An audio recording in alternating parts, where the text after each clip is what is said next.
The year is 1944. Finland has just been defeated a second time. Its people are exhausted from two separate invasions.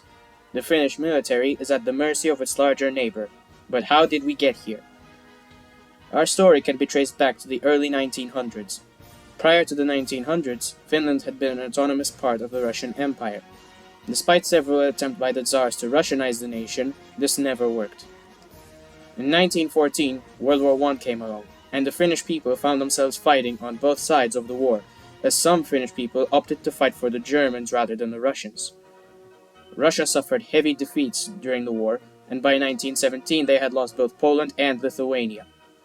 This caused revolution all across the empire, as the new Bolshevik government took over and tried to use locally stationed Bolshevik armies to take over Finland. After declaring its independence, Finland was thrown into a civil war between the Whites and the Soviet-sponsored Reds. The Reds took over a large part of Finland's Baltic coastline, as well as the capital at Helsinki. However, it didn't take long for the Whites to reclaim these lost territories. The next threat Finland had to face was the Bolshevik armies themselves. However, after some brief fighting, a peace settlement was signed in 1918, securing Finnish independence from Russia. In the next Finnish election, the Reds, who had just lost the civil war, were still allowed to participate, and despite having fought a civil war to keep the Reds out of power, the Finnish people voted them right back into it. At the end of the civil war, Finland knew that if it wished to survive, they needed to have good relations with their eastern neighbor, and for a while this policy continued smoothly. However, there were a few hiccups. In 1920, the two sides signed the Treaty of Tartu, defining their mutual border. Whilst this seemed like a good start, an uprising soon erupted in East Karelia against the Soviet government. Worse for wear, nearly 2,000 Finnish people crossed the border to aid the rebels. By 1922, the rebellion had finally been put down, and 30,000 East Karelians fled across the border into Finland.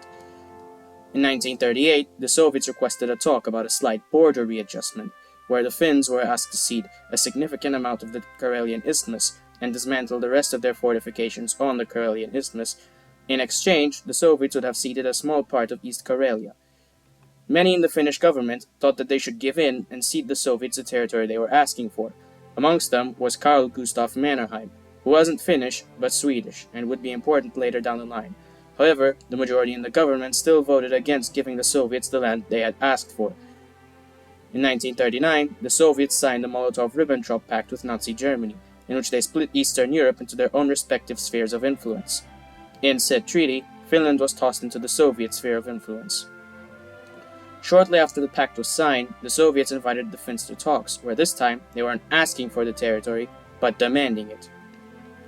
Negotiations stalled until November, until they finally broke down, and on November 30th, artillery shells hit Soviet military positions close to the Finnish border. The Soviets were quick to blame this on the Finns. However, this was absurd for many reasons, not least of which was the fact that the Finns had kept their artillery far out of the range of the Soviet border to prevent such a situation from happening in the first place. Before the Finns could even reply to this accusation, however, the Soviets sent home their Finnish ambassador and cut the telephone line to Finland. A few hours later, Helsinki was bombed, in essence, a declaration of war. Seeing the impending disaster, the previously mentioned Mannerheim tried to resign to avoid any responsibility for the Finnish disaster.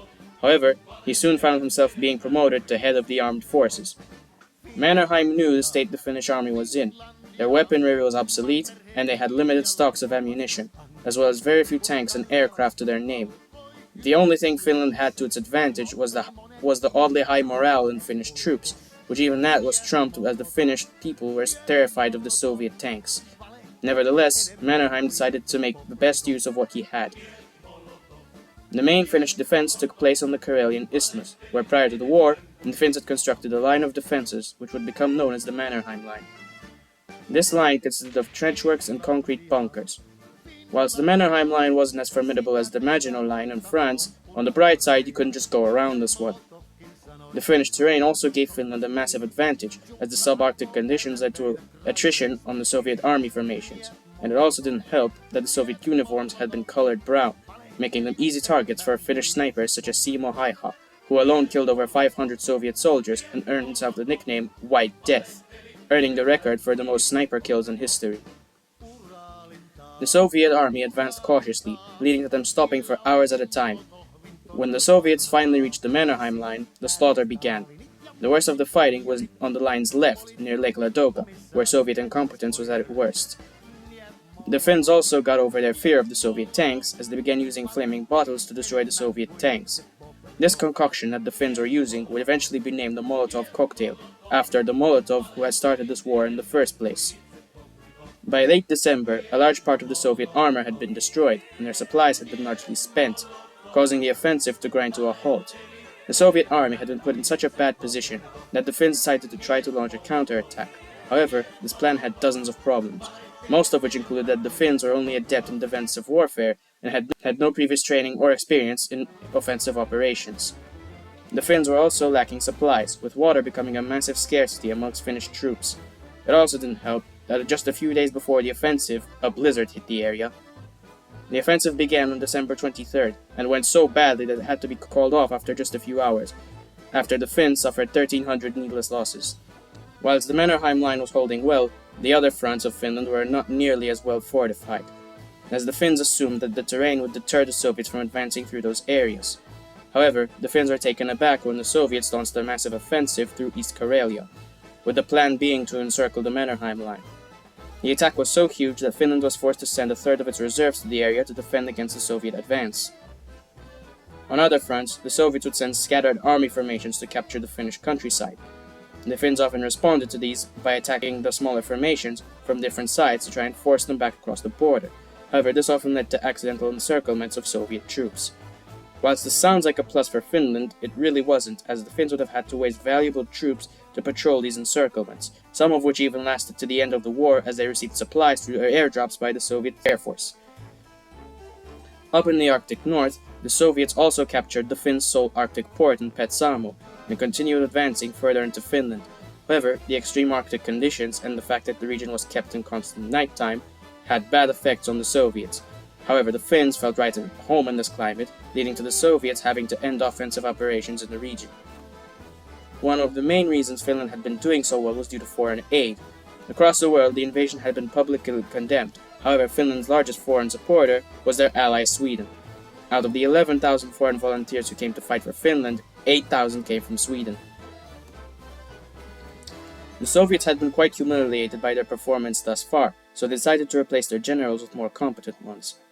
The new Soviet plan was that before sending their infantry in, they would have launch a massive artillery barrage, and then send in tank spearheads supported by infantry. On the first day of the new offensive, the Soviets fired 300,000 shells at the Mannerheim line, followed up by days of Soviet artillery with increasing intensity. Eventually, the Soviets' assault renewed. Even though their initial attacks were repulsed, they still managed to inflict heavy casualties on the Finns. The first Soviet attacks got so intense that on February 15th, the Soviets managed to break through the first sector of the Mannerheim line and forced the Finns to reopen negotiations. The Treaty of Moscow was signed on March 13th, ceding all of the Karelian Isthmus, the Raibaki Peninsula, and most of the Sala district to the Soviets. The death toll of this war amounts to 20,000 Finnish losses against 126,000 Soviet losses. Finland had just lost 10% of its territory to the Soviets, with their eastern border now completely indefensible. They also became more isolated, as two of their closest partners, Denmark and Norway, had just been conquered by Germany. This made Finland and Sweden closer, as they were the last two remaining Nordic nations. The two planned to make a formal alliance with each other, however the plans were foiled by the Germans and Soviets, who wanted to keep the Nordics split and under their influence. However, a new kind of friendship bloomed from here on out, but this time it wasn't who you'd expect. The whole thing started when the Germans requested permission to move troops through Finland and into German-occupied Norway, which Finland accepted, and from there their friendship blossomed. Germany sold weapons and re-equipped the Finnish army with modern weapons.